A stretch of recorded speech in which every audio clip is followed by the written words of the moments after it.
All Indian English school Tilakwada में आप सभी का हार्दिक स्वागत है। कक्षा 12 विषय हिंदी गद्य 6 घर। उसके लेखक है भोला भाई पटेल। मित्रों, घर घर होता है। घर के साथ घर के सदस्यों का भावात्मक लगाव होता है, और वो भी जब माता पिता ने अपनी कड़ी मेहनत से, परिश्रम से वो घर बनाया होता है, तब वहाँ सबसे ज़्यादा भावनाएं जुड़ी होती है। यहाँ ऐसे ही घर की बात लेखक करते हैं।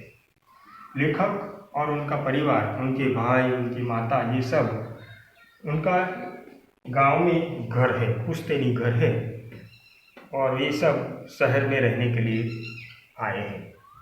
भाई और लेखक, उनकी माँ, सभी लोग शहर में रहते हैं। गांव में उनका पुश्तैनी मकान है। वैसे भी गांव में आसपास के जो पड़ोसी थे और भी गांव के जो रहने वाले थे, वे सब शहर में चले गए थे, और वहाँ उनके घर के आसपास नए लोग वहाँ आकर रहते थे। लेखक और उनके भाई और उनकी माँ ये सब इन लोगों को नहीं पहचानते थे, तो और वो घर पड़ा पड़ा वहाँ जीर्ण होता जा रहा था, बिगड़ता जा रहा था। तो उसको बेचने का मन लेखक और उनके भाई मिलकर बनाते हैं कि ये मकान हम घर बेच देते हैं। अब बेचने का निश्चय करते हैं तो लेखक का मन उद्विग्न हो जाता है। कई सारी यादें उस घर के साथ उनकी जुड़ी हुई थी। वहाँ उनके जन्म, बचपन की यादें, नाना दादा दादी, शादी, सब मृत्यु, ये सब प्रसंग उनको याद आते हैं।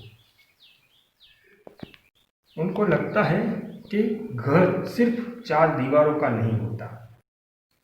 घर के साथ घर के सदस्यों का एक लगाव होता है। फिर ये सब निश्चय करते हैं कि बेचने से पहले क्यों ना हम सब फिर से उसी घर में जाए, वहीं थोड़ा समय गुजारें। और ऐसा करते हुए, सोचते हुए, लेखक, उनके भाई, उनकी माँ, सब लोग फिर से उस घर में रहने के लिए जाते हैं। फिर से सभी दरवाजे, खिड़कियाँ खुलती है। लेखक और उनका पूरा परिवार वहाँ पर रहता है। माँ बहुत प्रसन्न है। जो पहले उदास रहा करती थी, अब वो बहुत प्रसन्न है। थोड़े दिन वैसे ही गुजरते हैं। फिर लेखक को पुरानी यादें आती है। यहाँ जो भी उनका बचपन गुजरा था, वो पुरानी यादें याद आती है। उनको लगता है थोड़े समय में ये मकान हम बेचने वाले हैं, तो मन फिर से उनका व्यग्र हो जाता है। वो ऐसे घर से जा रहे थे तो अचानक माँ को दूर बैठे हुए रोते हुए देखते हैं। माँ के पास जाते हैं, पूछते हैं, माँ क्यों रो रही है, क्यों रो रही है? माँ कहती है कि मैं जहाँ तक हूँ वहाँ तक इस घर को मत बेचो। लेखक माँ की भावना को समझ जाते हैं।